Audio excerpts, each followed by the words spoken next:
We've just gotten the full transcript of the day's proceedings, and John Berman is going through it right now. Before we go through some of the key moments, it's worth noting that it was just over 6 years ago, after months of silence about the alleged payment to Stormy Daniels, when then President Trump finally answered repeated questions by the media and said he knew nothing about the payment, but pointed to Michael Cohen. President, did you know about the $130,000 payment to Stormy Daniels? No. Why did Michael Cohen make it if there was no truth to your allegation? Well, you have to ask Michael Cohen. Michael's an attorney, and you'll have to ask Michael Cohen. Do you know where he got the money to make that payment? I don't know. No. Joining us now with transcripts from Cohen's testimony today, CNN's John Berman. So we did just get the final installment of the transcript, and it was at the very end of the day in this last section that perhaps the most important legal moment took place, and it had to do when Michael Cohen testified about the payment plan and what Trump knew. He described a meeting in Trump Tower in January of 2017 when Trump was president-elect at that point with Allen Weisselberg, Michael Cohen, and Donald Trump. Michael Cohen says, during the conversation, Allen turned around and said to me, while we're talking about this, and what we're going to do is we're going to pay you over 12 months. It was probably better if I get it in one lump sum. No. Why don't you do it as over 12 months and it will be paid out to you monthly? Question from the prosecutor, Susan Hoffinger. And did he say anything about how it would be paid out as something? Cohen, yeah, it was like legal service rendered since I was then being given the title of personal attorney to the president. Then a little bit later, Hoffinger asks, did Mr. Weisselberg state in front of Mr. Trump that you were going to receive $420,000 over the course of 12 months? Cohen, yes. Hoffinger, and what, if anything, did Mr. Trump say at the time? Cohen says he approved it, and he also said this is going to be one heck of a ride in D.C. Question from Hoffinger, and did Mr. Weisselberg say in front of Mr. Trump that those monthly payments would be, like a retainer for legal services? Michael Cohen says yes. So why, Laura Coates, is that the most critical testimony from the day? Well, because we're talking about 34 counts of falsified business records. The heart of this matter is not whether there was an affair or whether the allegations were true about either Karen McDougal or certainly Stormy Daniels. It's about whether or not they intentionally falsified records to suggest that this was more than what McConney talked about, just simple drop-down menu. Oh, our options were this. I had to put legal services down. It was an intentional act he's alleging.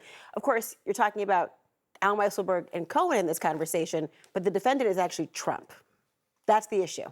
But if you looked at the words that Berman just read, I'm calling you that because that's what he calls you. I'm sorry. I answered it much worse. I don't mean to be disrespectful. I always hear him Everybody calls it. All right, sorry. He says he approved it, but he doesn't use the words that he approved it with. He quotes him saying this is going to be a heck of a ride in D.C., which has nothing to do with the approval. So that's something that I would focus on as well. Well, you said he approved it. Did he nod his head? Did he say something? You testified to direct.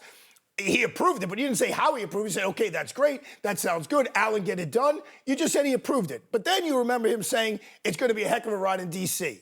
So why is your memory so clear about it's a heck of a ride in D.C. and not how did he approve it? But isn't that statement that he remembers? If he were lying, wouldn't he say, "Oh yes, make it, be sure to make it, it look like a legal fee"? In fact, it seems like Trump sort of changes the subject and talks about his experience in D.C. Doesn't that suggest my only point is that he he's not lying? doesn't say how he approves it. He just says he approved it. That was Well, What does that mean? The other question also is Michael Cohen talked about how he basically never constructed a retainer agreement for Trump because he never was getting paid for basically anything that he did for Donald Trump, including the $100,000 he was owed when he was first brought on a decade ago, and including in this moment when he was changing jobs then. So I think the other question that I had in there was, okay, well, why is he now getting paid? And how often if you are getting a legal retainer, is it ever grossed up for taxes? No. Exactly. So that's the primary question here. So, I mean, the critical thing about that meeting is, if it's to be believed, this is the moment when Trump is informed that the billing is going to be this improper legal services, essentially. Well, yes, but also Trump writes the checks. I mean, what possible explanation is there except that it is the deal that he worked out with Weisselberg and Cohen? One of the questions that I have, maybe Arthur, you can speak to this.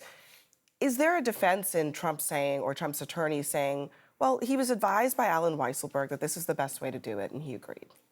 That's definitely a piece of it. And also, I mean, it's not that a veterinarian laid out the money and he's giving it to Michael Cohen, a legal fee, and then Michael Cohen's going to give it to him.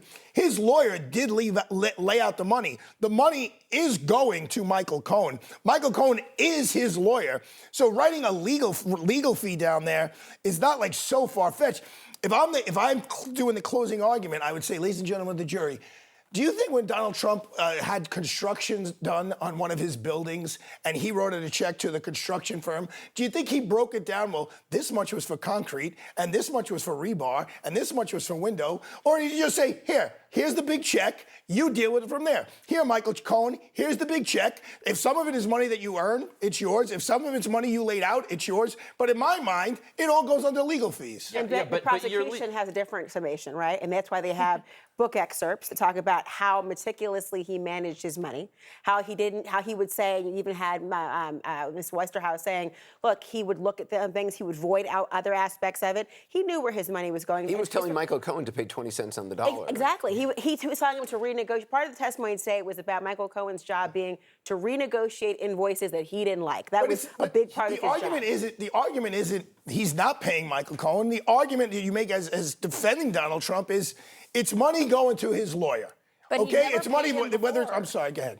Not for legal services, that's the point. Okay, but and I think you could argue to a jury that this is minutia and it is a political hit job on this guy because that guy sitting in the front row, Alvin Bragg, who's not sitting in a murder trial right now, who's not sitting in a robbery trial right now, he's sitting here because he doesn't want him to be president of the United States. It's called selective prosecutions, ladies and gentlemen of the jury, and your justice in this courtroom and justice dictates that you walk him right out. Well, let me raise it with my Sorry. Well, I'll raise it with this tomato.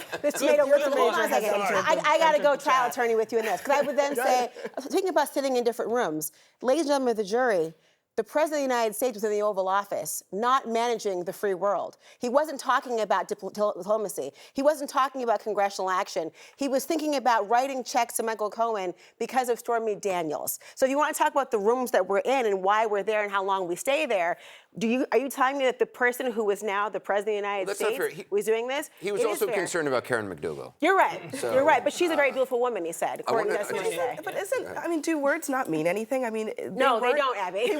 They weren't legal services. That's a fact. But it's going to his lawyer. It's money going. Look, I know we're going to make a big deal that he watched every penny. I get that part. I think that's been proven beyond a reasonable doubt. I don't think they've proven beyond a reasonable doubt that he is involved without how it gets written down in ledger books or how it goes down to his accountant. That's clearly Alan Weisselberg. Jeff, what level of detail matters? Well, what you're leaving out, Arthur, understandably, because you're making the case for the defense, is this is not an ordinary legal fee because, as Donald Trump knows, this lawyer laid out $130,000 of his own money. That he hid from his wife, by the way. For the campaign. Right, well, that's what he did well today. For the campaign. That's what he did well today, is I think he made it clear that this had, if you believe his testimony, that had nothing to do with Melania. This had nothing to do with his family. This had everything to do with the campaign, and that's an essential element. That was one of the most brutal moments of Michael Cohen's testimony.